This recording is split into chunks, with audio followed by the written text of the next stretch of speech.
Muzina la Atate ndi la Mwana ndi la Mzimu woyera. Amen.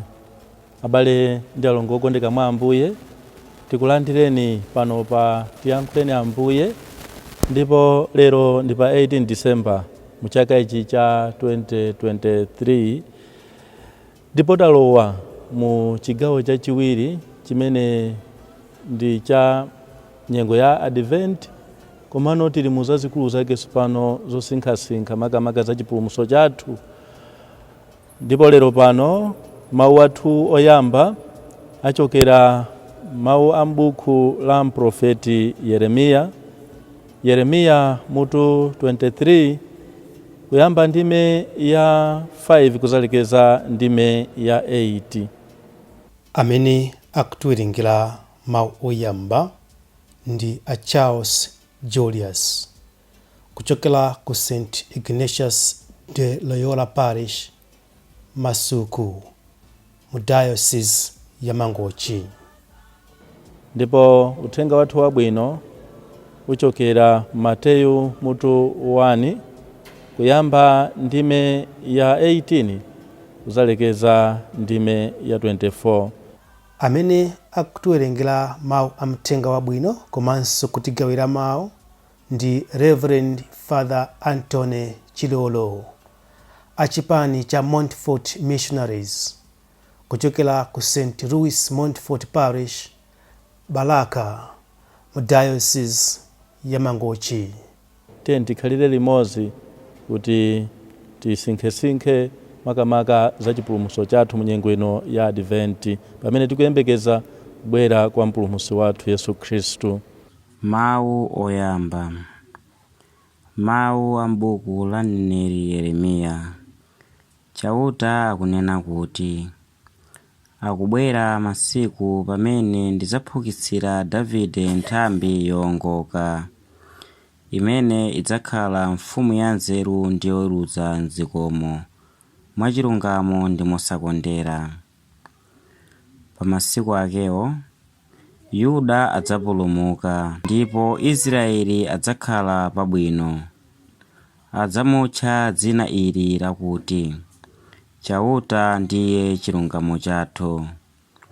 Chauta akunena kuti, akubwera masiku pamene anthu polumbira sadzidzatinso pali Chauta wamoyo, amene adatulutsa Aisraeli ku dziko la Igupto, koma azidzati, pali Chauta wamoyo amene adatulutsa Aisraeli ku dziko la kumpoto ndi ku mayiko konse kumene adawabalalitsira. Ndithu ndidzawabwezeretsa ku malo amene ndidapatsa makolo awo. Mawu a Ambuye. Tithokoze Mulungu. Mawu a muthenga woyera monga adalembera Mateyu. Ulemu kwa inu Ambuye. Mateyu mutu 1 kuyamba ndime ya 18 kuzalekeza ndime ya 24. Kubadwa kwa Yesu Khristu kudatere. Amayi yake Mariya adafusidwa mbeta ndi Yosefe, koma asanalowane Mariya adapezeka kuti ali ndi pathupi mwa mphamvu za Mzimu Woyera. Mwamuna wake Yosefe anali munthu wokonda chilungamo, komabe sanafune kumuchititsa manyazi poyera. N'chifukwa chake adaganiza zakungothetsa mbeta ija osachitapo mulandu. Akulingalira zimenezi, mngelo wa Ambuye adamuonekera m'maloto namuwuza kuti, Yosefe, mwana wa Davide, usaope kumutenga Mariya mkazi wakoyu. Pathupi ali napopa padachitika ndi mphamvu za Mzimu Woyera. Azabala mwana wamwamuna, ndipo uzamutcha dzina lake Yesu, chifukwa azapulumutsa anthu ake ku machimo awo. Zonsezi zidatero kuti zipherezere zimene Ambuye adayankhulitsa mneneri kuti, namwali wina wosadziwa mwamuna azatenga pathupi nkubala mwana wa mwamuna. Mwanayo adzatchedwa zina loti Emmanuel, ndiye kuti Mulungu ali nafe. Tsono Yosefe atazuka adachita monga momwe mngelo wa Ambuye uja adamuwuzira. Adamutenga Mariya mkazi wake uja. Mthenga wa Ambuye. Ulemu kwa inu Ambuye Yesu Kristu. Abale ndi alongo okondeka mwa Ambuye, Mulungu mu plani yake ataganiza, atakhala pansi kuti anthu apulumutsidwa motani ku machimo awo, anasankha anthu angapo amene anafuna kuti achitepo kanthu ncholinga choti chipulumutso chifike pachimake. Ndipo tikuona kuti Mulungu pofuna kukwaniritsa lonjezo limene likuti anthu tilandire chipulumutso, analowa m'banja la Davide. Tikuona kuti plani yake Mulungu yopulumutsa anthu inayamba kale ndi m'bado umene wa ana Israeli, ndipo akupitirizabe ntchito yopulumutsayi mpaka siku la lero. Ndiye tikuona kuti ifenso kuti tilandire chipulumutso, Mulungu anasankhula anthu angapo kuti achitepo kanthu monga tanenera njolinga kuti chipulumutso chifike pachimake. Tikuonanso Mariya, mngelo Gabriel ali pamenepo kugwira ntchito yake kutumidwa ndi Mulungu. Komanso tikuona Yosefe. Ndiye lero mu uthenga wathu wabwino tapasidwa Yosefe kuti atiphunzitse zinthu zingapo. Tikuona kuti tikalowa m'Baibulo, Yosefe sindoti akumaziwika kwambiri, akumamveka kwambiri ayi, koma tangoganizirani ntchito imene anayigwira mu chipulumutso, mu plani ya chipulumutso ya Mulungu. Ntchito yayikulu kwambiri, makamaka yovomera udindo umene ena ife mwina tikanatha kumafunsa mafunso ambiri, ena ife mwina tikanatha kumakhala anthu onyinyirika kuti izizo zikundichitikira ine, zikundikhuza chifukwa cha mmene zinthu zinachitikira. Tamva mu uthenga wathu wabwino kuti Mariya adafunsidwa mbeta ndi Yosefe, koma asanalowane Mariya adapezeka kuti ali ndi pathupi mwa mphamvu za Mzimu Woyera, chinthu chovuta kwambiri kuchimvetsa. Ndipo tikuona kuti amayi Mariya atapezedwa ndi uthenga umenewo ndi mngelo Gabriel, anavutika mu mtima, timamva kuti anazizimuka mu mtima chifukwa chinali chinthu choti samachiyembekezera kuti zingachitikenso bwanji, zingathekenso bwanji. Koma zinachitika kuti pamene Yosefe anazindikira zimenezi, popeza kuti anali munthu wokonda chilungamo, ndiye sanafune kuti amuchitise manyazi poyera Mariya. Nthawi imeneyo kunali kuti kumuchitisa manyazi poyera Mariya kunali kosavuta, chifukwa lamulo linali lonena kuti ngati msikana wapezeka ali ndi pathupi pomwe sanalowe m'banja komwe, kapena sakudziwika kuti mwamuna ake ndi ndani, ameneyoyo chilango chinali choti anthu amugende ndi miyala, amuphe ndi miyala. Ndipo zimenezi zikanatha kuchitika, Yosefe akanakhala kuti wawumisa mtima wake kuti ineyo zisandikhuze izi. Koma tikuona kuti pamene anaganiza zongumusiya makachetechete, siku lina pamene amagona tulo lake, mngelo wa Ambuye adamuonekera m'maloto namuwuza kuti iwe Yosefe mwana wa Davide, usaope kumutenga Mariya mkazi wakoyu, pakuti pathupi pamene ali napopa ndi pa mphamvu za Mzimu Woyera. Maloto, tikuona kuti maloto ndi amene akusintha zinthu zonse.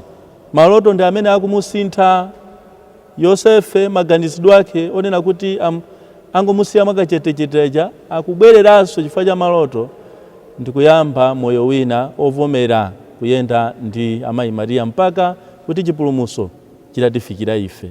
Tikuona kuti maloto anthu ambiri timalota ndipo zakhala zikuchitika. Anthu ambiri tikamalota maloto si onse amene amakhala kuti maloto zoti zinthu zichitika, zikati zikhala kuti zonse zichitika ndiye kuti bwezi. Ena tinalotapo titalemera, tili ndi nyumba yayikulu timati mashwa, tili ndi ndalama kumazigonera ngati piro ndalama, tili ndi panja kukhala ndi galimoto zozungulira nyumba yathu yonse, koma kuzukapo mama wopeza kuti ndi momwe muja mwakale muja palibe chimene chachitikapo. Enanso monga ena ife takhala tikumalota mwina kuyambira tili ana, tikamalota paja mwina mobwebwetanso makolo amatuza kuti timalota zimene chifuna kuti tinali toti takhuta, osati kunali kuti timalota zenizeni koma kukhuta. Anthu ambiri iso timalota zinthu zona kuti kuzinena zina zake anthuso kumangoseka. Koma chifukwa chani maloto omwewa lero pano akutiphunzitsa chinthu cha mtengo wapatali pa Yosefe. Kodi Yosefe akanangolota zimene zizo maloto paokha angapindule kanthu? Tikuona kuti maloto paokha sangapindule kanthu, koma tikuona Yosefe maloto anapindula chifukwa kuti anasakaniza maloto aja ndi chikhulupiriro chake. Anazindikira, anathandauzira maloto aja kuti linali liwu lochokera kwa Mulungu limene linampangisa kuti iyeyo amve liwu limeneli ndipo mtima mwake asinthe ndi kuyamba moyo wina watsopano woyenda ndi amayi Mariya. Tikuona kuti maloto akumuthandiza Yosefe kusintha chifukwa kuti akuonamo liwu la Mulungu. Ifeyo munjira zambiri osati kuti timathanso Mulungu kutiyankhula kudzera m'maloto monga Yosefe, koma mwina amatiyankhula munjira zosiyanasiyana. Kodi timatha kukhala chete ndi kumvesera ndipo ndikutanthauza kuti liwu limene lolo ndi liwu limene likuchokera kwa Mulungu ndipo tiyeneka tiligwiritse ntchito. Ambiri mwa ife tasemphana ndi madalitso a Mulungu, tasemphana ndi zaulere za Mulungu chifukwa kuti timasankha kukhala malo aphokoso kapena tili kwambiri kumvesera za dziko lapansi kusiyana zimene Mulungu akutiyankhula. Tikuona kuti Yosefe chifukwa cha maloto akuvomera kulera mwana mwachikondi, mwana amene ena ife tikanakhala kuti mwina ndoti zatichitikira ife bwezi tikunena kuti yaya Ambuyeso si mwana wanga ine, ndipo sindingayerekeze komwe kuti ndimulere mwana amene ine sindiziwa komwe wachokera. Koma Yosefe kudzera m'maloto akuvomera kutenga Mariya komanso mwana amene anakhala kuti ali m'mimba mwa amayi Mariya chifukwa cha mphamvu za Mzimu Woyera. Azibambo amasiku ano ndoti pali chinthu choti tiphunzirepo apa. Tikumakhala bwanji ndi ana amene tawapeza? Ambiri mwa ife ana amene tawapeza tikuwazuza kwambiri, tikuwachitira nkhanza kwambiri. Titengere chitsanzo cha Yosefe mpaka kumphunzitsa Ambuye Yesu, kuwaphunzitsa Ambuye Yesu kupala matabwa ndi chinthu cha mtengo wapatali. Ambiri m'mamizimu ndaona kuti chifukwa cha zimene mwina zikuchitika monga mmene zinachitikira amayi Mariya zimachitika chimozimozi, kuona kuti mwana amene mwina ali m'mimba mwa mkazi wathuyo tikudabwa nayo, timalimbikisa kuti yayi kangochosani pathupi, ine mwana amene tusinzamudyesa ine, sinzamulera ine. Ndipo mayi akapanga makani ndaona kuti bambo amaumisa mtima wake kuti ine mwana amene iyo ndizimpanga nkhanza. Peza kuti kummana nsima iyeyo ana amene abereka mmudye ni mbanja mmenemo ndikumapasa chokudya, koma mwana wompezamo ayi. Nanjinso akakhala mwana nsikana kumuzuza kapena kumusandusaso mwina mkazi wathu. Ndi chinthu chonena kuti tiyeneka tiphunzirepo kanthu pa Yosefe, kuvomera kulera mwana ngakhale kuti mwina mwanayo si wathu, kumuphunzitsa sukulu, kumuphunzitsa za mpingo, kumuphunzitsa zinthu za moyo wake kuti moyo wake ukhale wabwino. Ameneyo ndi amenenso azatigwire ifeyo pamanja. Siku lina zitativuta titadwala ndi amene azizatenga mazi kutipasa ifeyo nkumamwa. Koma masiku ano tasandusa ana wapezamo wasandusa akapolo anyumba, ukalimisa wagwisa ntchito yakalavulagaga. Tiyeni tiphunzire pa Yosefe lero kukhala abambo audindo, tirere mwana wina aliyense ngakhale ali wompezamo m'banjamo, ndipo emweyo ndi amene siku lina azatipulumuse ku chinthu china chake chimene ifeyo tinapatoka sitikanakwanisa kapena ana athu owabala sakanakwanisa kuti atichitire ifeyo. Munali ndine m'bale wanu Father Anthony Chilolo, mwakoma nonse.